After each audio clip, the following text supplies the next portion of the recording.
Hello दोस्तों, you are welcome to my channel GK with Meenu. दोस्तों, आज की वीडियो में हम मौर्य वंश के शासकों के क्रम को याद रखने की ट्रिक देखेंगे। तो आइए देखते हैं। ट्रिक है हमारी चंद्रबिंदु अशोक का 10 साल देश के बाहर था। क्या ट्रिक है?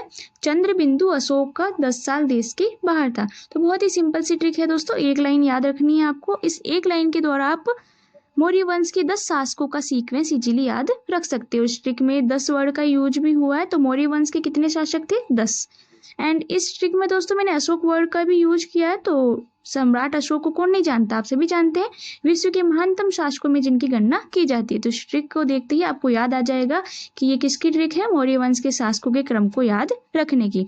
तो आइए मैं एक्सप्लेन करती हूँ ट्रिक को। चंद्र से आपको याद रखना है चंद्रगुप्त मौर्य का नाम, बिंदु से बिंदुसार का नाम, अशोक से अशोक का नाम, क से कुणाल का नाम, द से दशरथ को याद रखना है, से संप्रति का नाम, साल से सालिसुक का नाम, दे से देववर्मन का नाम, स से सतधनवन का नाम, एंड बाहर से आपको याद रखना है वेदरथ का नाम। और के था साइलेंट वर्ड है, ट्रिक बनाने में यूज किया गया है। चंद्रगुप्त मौर्य दोस्तों, इनका शासनकाल रहा है 322 ईसा पूर्व से लेकर 298 ईसा पूर्व तक। मौर्य वंश के संस्थापक कहे जाते हैं जिन्होंने 24 वर्ष तक शासन किया। बिंदुसार 298 ईसा पूर्व से लेकर 271 ईसा पूर्व तक इनका शासन रहा, 28 वर्ष तक। अशोक, सम्राट अशोक, बहुत ही महानतम शासकों में इनको याद किया जाता है। बहुत ही कुशल प्रशासक ये रहे हैं जिनका शासनकाल रहा है 269 ईसा पूर्व से लेकर 232 ईसा पूर्व तक। 271 से लेकर 269 ईसा पूर्व तक थोड़ा सा गैप है दोस्तों। ये इसलिए है क्योंकि इनको राजगद्दी तो प्राप्त हो गई थी, लेकिन आंतरिक स्थिति सुदृढ़ करने में इनको 3-4 साल लगे थे। और इसी कारण इनका राज्यारोहण 3-4 साल बाद 269 ईसा पूर्व में हुआ। इन्होंने 37 सालों तक शासन किया। कुणाल का शासनकाल रहा 232 ईसा पूर्व से लेकर 228 ईसा पूर्व तक, लगभग 4 वर्ष। दशरथ का शासनकाल 228 ईसा पूर्व से लेकर 224 ईसा पूर्व, 4 साल तक।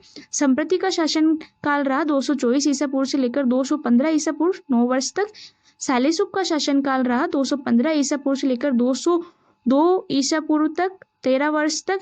देववर्मन ने शासन किया 202 ईसा पूर्व से लेकर 195 ईसा पूर्व तक, 7 वर्ष तक। सतधनवन ने शासन किया 195 ईसा पूर्व से लेकर 187 ईसा पूर्व, 8 वर्ष तक। वृद्धरथ ने शासन किया 187 ईसा पूर्व से लेकर 185 ईसा पूर्व तक, 2 वर्ष तक। तो बहुत ही कम शासन रहा इनका। और मौर्य वंश के अंतिम शासक इनको कहा जाता है वृद्धरथ को। वृद्धरथ की जो हत्या थी वो इन्हीं के सेनापति पुष्यमित्र शुंग ने की थी और शुंग वंश की नींव डाली थी। तो चंद्रगुप्त मौर्य जो कि मौर्य वंश के संस्थापक है और अंतिम शासक है मौर्य वंश के वृद्धरथ।